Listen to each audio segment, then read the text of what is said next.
and I just want to say I got notes. Let's get into it. Episode 24 of Beyond the Gates. Here we go. All right, guys, let me tell you, this is episode 24 of Beyond the Gates, of Behind the Gates, Beyond the Gates, Behind the Gates, Beyond the Gates. We are at the gate, honey. And where does it start? Let me tell you, snuggle up. Episode 24 was a doozy. Let me say something about, because I got notes. I had to take notes because, okay.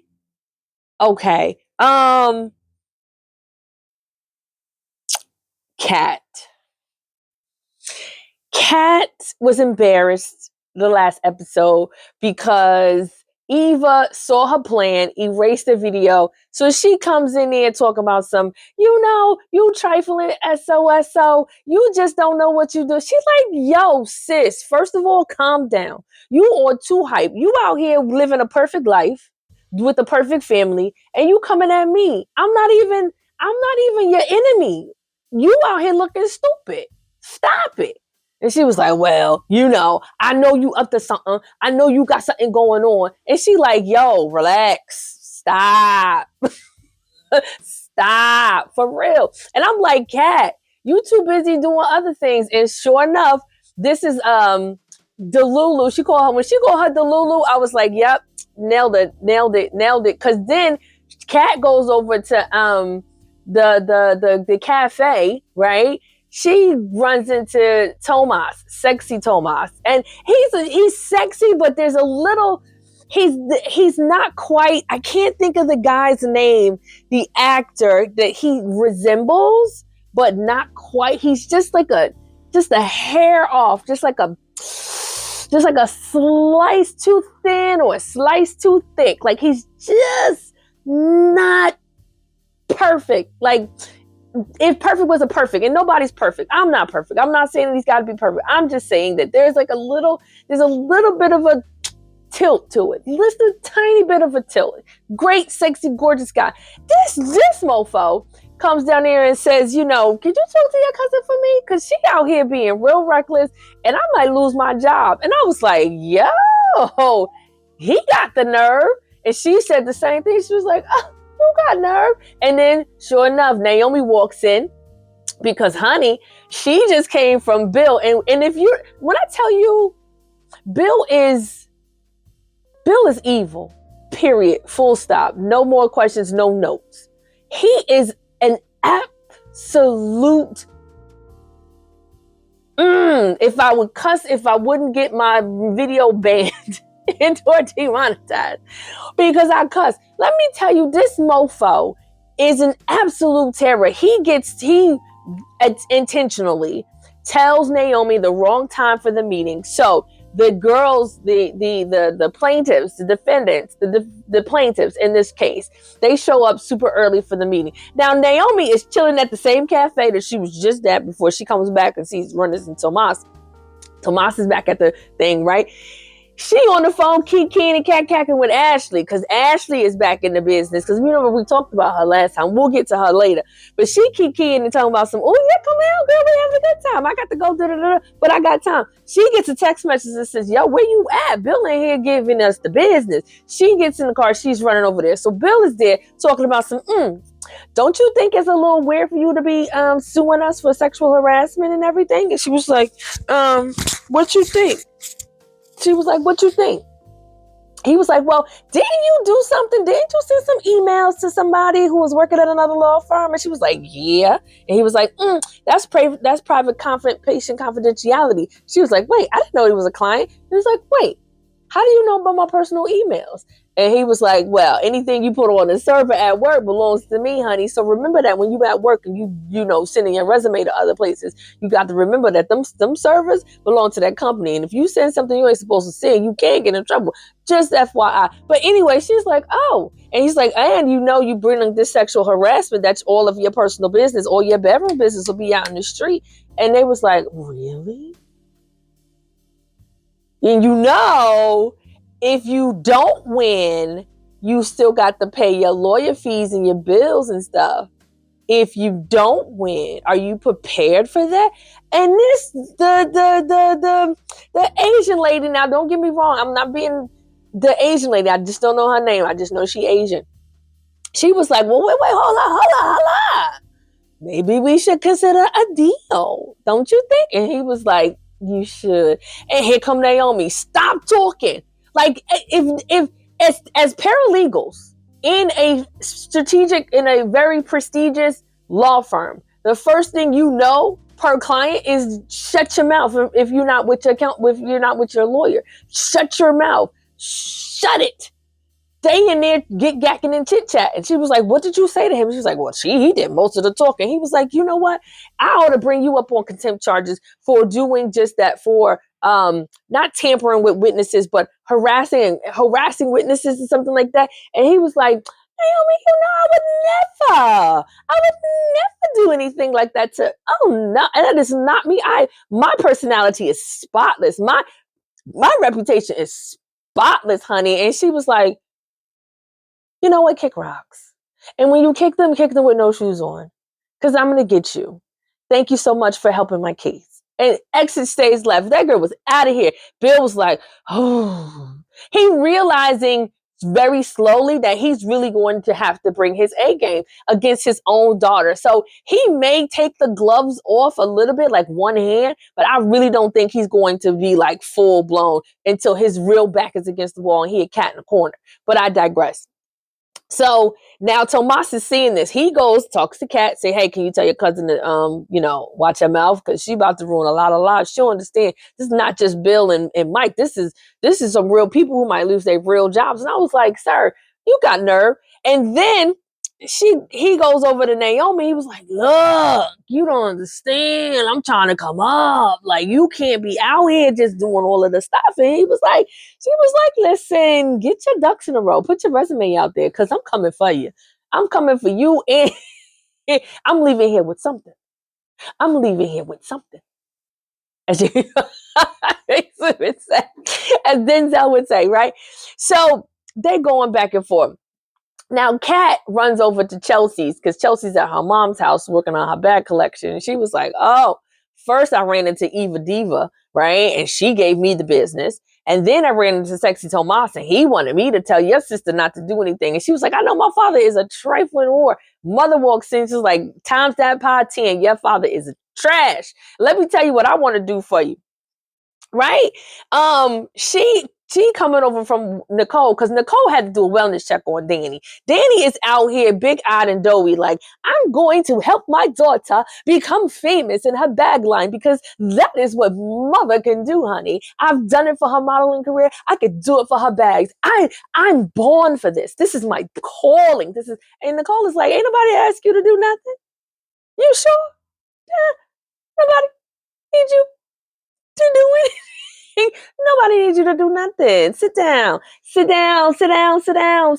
rock the boat, honey. And she said, you can't tell me what to do. You can't tell me how to live. You can't tell me what to do for my child. And they like, okay. Well, and her other love interest shows up, Dre. Because I remember I asked about, them the last episode, like, where my people at? Well, we back at the hospital. And Ashley and Danny are out here talking, honey. And he walks in off the elevator like, oh, the woman that I love and the woman that I'm messing with, all talking to each other. And I was like, sir, what are you going to do? And he was like, well, I don't know what I'm going to do. I'm just going to ignore her because even though she was my friend and she's been my friend for so many years, I tried to kiss her and I'm so nervous and I don't know what to do. I was like, sir, you are a pimp. You've been pimping women since you got into town. Now all of a sudden, this woman comes along and she's supposed to be like this anchor to your sales. Like, sir, get yourself together. So he gets a job doing a documentary for the hospital, which whatever.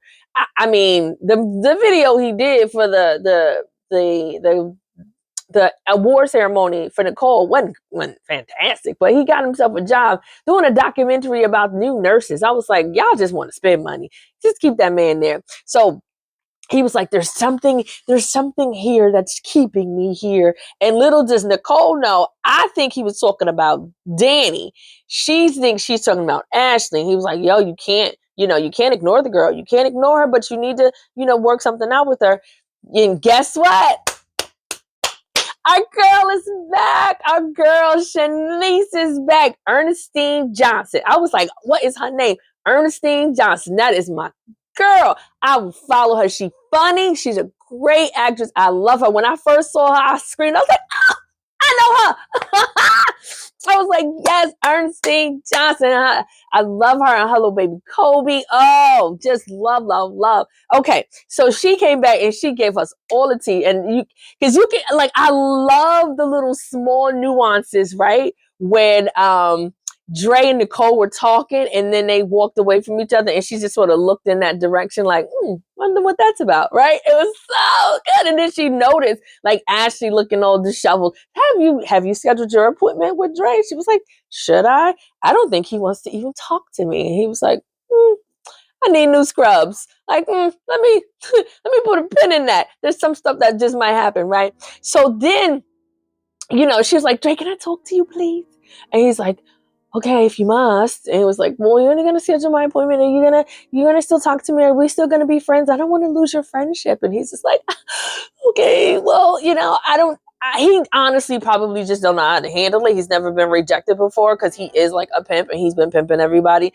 But yeah, we'll see. We'll see how it goes. I mean, the odd thing is him and his potential cousin Eva will hook up, but that's for a whole nother day. All right, let me get back to my notes. Okay, we talked about Ernestine. So we're back at the hospital. We talked about Ashley. We talked about Danny getting a wellness check because she is really taking one drug for the other. She is switching the Bill drug for the Chelsea drug. And she just decided that she's just going to latch herself onto Chelsea. And let me say one thing about Chelsea. Chelsea's hair is amazing. That girl got it. She's got the model look and everything. Now, that little frock of a fluffy kimono that she had on, it's a whole nother story. But I get it. She's young, she's fun, she's fresh. And what's going on with the threesome couple that they had? Where happened to them? Are they still around? Is she still knocking boots with the couple? I wonder. But anyway, I digress. Okay. So then we talked about Delulu. So yes, Danny comes in there talking about something. Yes, this is what you need to do. You need to do one more model show. You need to do one more runway, and you need to debut your purses. This is how I feel like you should do it. And she was like, oh, and then Kat was like, this is a good idea. We should try to think about this. And she was like, Kat, I'm trying to get away from my mother. And you talking about, stay away, get out of here. Get out of here. So Kat was like, yeah, I'm getting ready to go. Y'all leave y'all to it. And then Danny just keeps going. This is what you do. You can wear feathers and go leafy. You could be naked and you could show you this and you could do that and you could do all this and you could do this. And she's like, yo, mom, stop. Find your own thing. Like, leave me alone. And when I tell you those big baby doe eyes opened up and Danny, you could see her about to weep. She was about to weep into the pillow until she got a headache, until she was dehydrated. She was going to cry, honey. It was going to be sad. The way that Chelsea just dismissed her and just left her to die. Oh, it was heartbreaking, but necessary because Danny, here's the thing. Everybody wants to walk on eggshells with Danny because we all know that Danny has a soft self-esteem and that her whole entire world was built around Bill, even though she won't take the account that she was brave enough to go to New York on her own when she was like 17, 18 years old.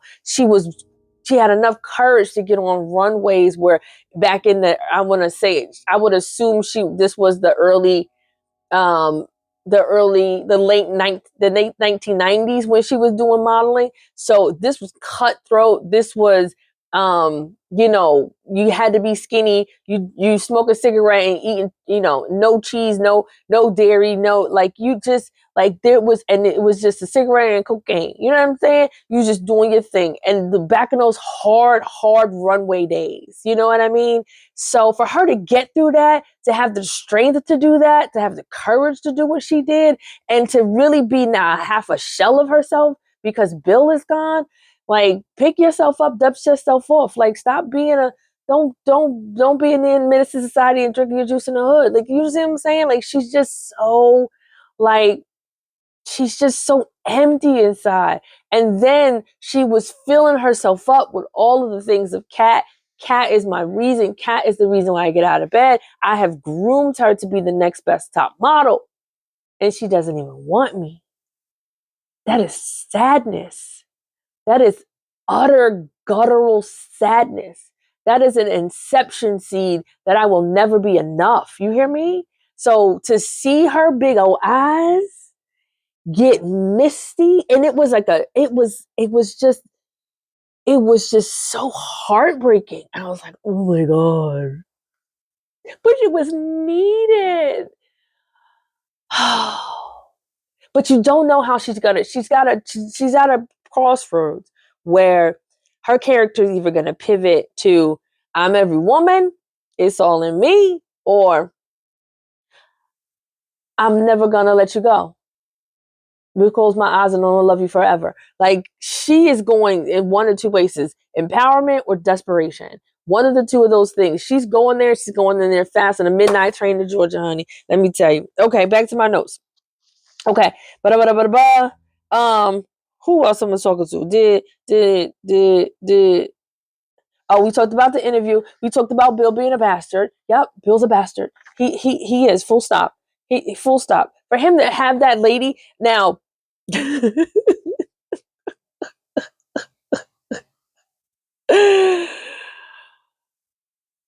Oh, Bill's a bastard. Let me write my words. Full stop. He is an evil and ugly and dirty, slimy, and I love it.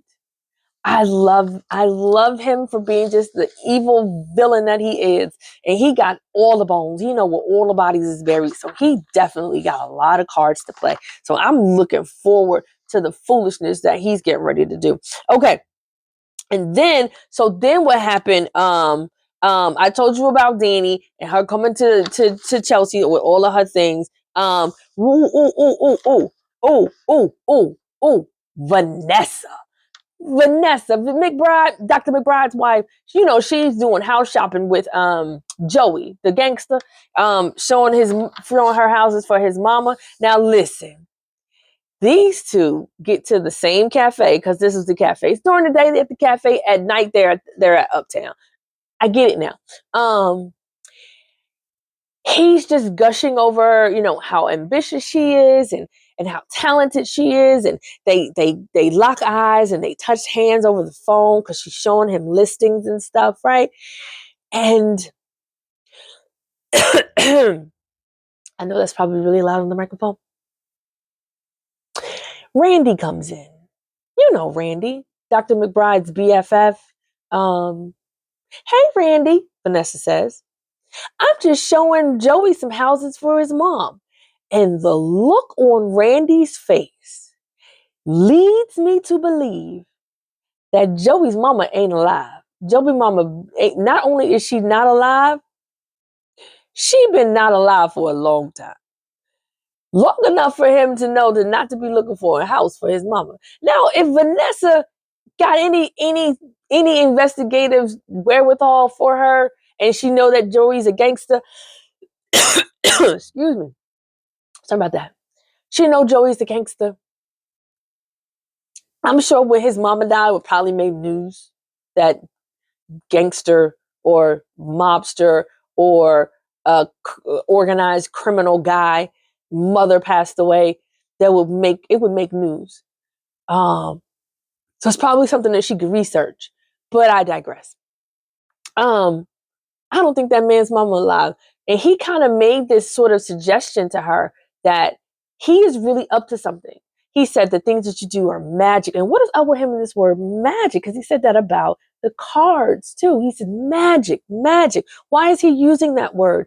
What is it that he is trying to conjure up? What is it that he's trying to create between the McBrides? What do the McBrides know or have that he needs in order to do whatever it is that he is trying to achieve?